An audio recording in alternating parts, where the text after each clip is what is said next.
Voilà, comprenez-vous ce que je viens de faire? Non? Personne n'a compris? Qui a compris quelque chose? Oh, il n'y a pas grand monde. Marie-Hélène.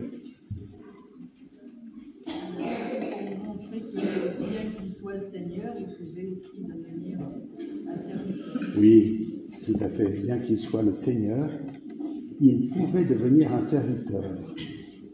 Je me souviens, il y a 42 ans, quand j'ai fait avec d'autres frères au séminaire, mon premier engagement vers l'ordination, j'avais reçu un message du curé de ma paroisse qui ne pouvait pas venir parce qu'il était à l'hôpital. Il m'avait envoyé une belle carte.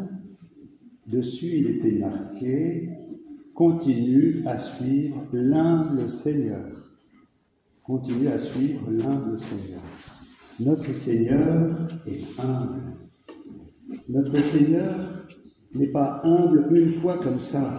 On pourrait dire, voilà, il a fait le lavement des pieds, après il va prendre son beau manteau, je l'ai laissé là. Et puis il va reprendre une seigneurie toute puissante. Vous savez, après la résurrection, Jésus est au bord d'un lac. Et qu'est-ce qu'il fait? Il fait cuire du poisson. Voilà, le ressuscité est cuisinier. Et il y a aussi des pains qui sont préparés pour ses amis. C'est pas la toute-puissance, ça. C'est l'amour, c'est le service. Le Seigneur se fait cuisinier par amour. Et quand on a préparé cette messe avec des représentants des jeunes, comme étaient là, des représentants de la catéchèse, des représentants des deux communautés, j'ai été émerveillé parce que le climat était vraiment au partage. On sentait qu'une communauté faite de diversité était en train de grandir dans l'amour. Vous voyez, vous ne le répéterez pas, hein, vous ne le dites pas, mais je trouve que dans notre paroisse, il y a beaucoup d'amour. Il y a beaucoup d'amour. Ce n'est pas simplement des gens qui viennent pour assister à la messe. Il y a beaucoup de solidarité, beaucoup de gestes où on se regarde, où on se demande des nouvelles, où on prend soin les uns des autres. Et être prêtre, pour moi, dans une communauté comme ça, c'est une vraie bénédiction. C'est une grande bénédiction. Parce que être prêtre, vous voyez, ce n'est pas être patron, ce n'est pas être chef d'orchestre, ce n'est pas être donneur de leçons. Être prêtre, c'est marcher avec ses amis, comme le Christ l'a fait. Et merci à vous de me permettre de marcher avec vous, quel que soit votre âge. Qui est le plus jeune là ici? Il y a des jeunes. Quel âge? Les hommes et les filles là. Tu as quel âge? 8 ans? Il y a plus jeune? Ah, là-bas. Laurence, quel âge? 3 ans. Non, pas toi. Et Ernest, tu peux lever la main? Maurice, lève la main d'Ernest. Non, tu n'as pas besoin de te lever, c'est juste la main qu'il faut lever. Ernest a 97 ans. Donc, si vous additionnez, comment la petite s'appelle comment? Olivia. Et Ernest, ça fait 100. Voilà. Voilà, c'est merveilleux.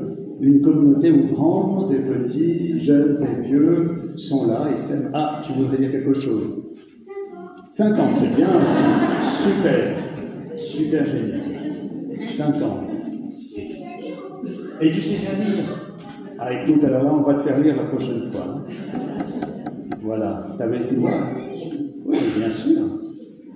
Vous voyez, une communauté où l'on s'aime, où on se regarde avec beaucoup de patience, de tendresse, de paix, où on essaie d'être attentif aux uns aux autres quand quelqu'un est fatigué, de voir comment on peut se rendre proche. Voilà, finalement l'évangile, c'est pas quelque chose de compliqué. L'évangile, c'est fait pour les cœurs simples, les cœurs qui aiment, les cœurs qui ont envie de poser déjà des gestes tout simples. Quand on va célébrer au chemin de la Garenne, où Ernest habite maintenant, moi je suis très touché de voir les personnes qui sont là, et souvent je leur dis, vous pouvez sourire à quelqu'un qui est dans le couloir, vous pouvez bien accueillir quelqu'un qui vient pour travailler dans votre maison, vous pouvez porter dans votre cœur des personnes que vous aimez qui sont en difficulté.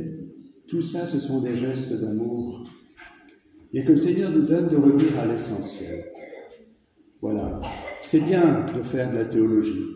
C'est mieux de vivre l'Évangile. Il faut que la théologie nous aide à vivre l'Évangile. Je me souviens d'un prêtre qui m'a un peu indiqué le chemin de la prédication, comme ça, il disait « Si ça ne change pas les cœurs, ta prédication ne parle pas. Tais-toi. » C'est ce que disait Maurice Imbert. Maurice Imbert disait « Il faut que la parole elle vienne du silence et qu'elle nous conduise à la source de tout amour. Cet amour sans limite. » Vous voyez, tout à l'heure, j'aime bien, quand je prépare un petit peu, je prends un petit peu de temps pour préparer l'évangile, j'aime bien mettre une photo. Sur cette photo, il y a un océan, et puis il y a de la lumière qui vient tout éclairer. Et puis tout petit, il y a un oiseau qui a perdu dans un nuage, on le voit à peine. Eh bien, c'est nous, cet oiseau qui a besoin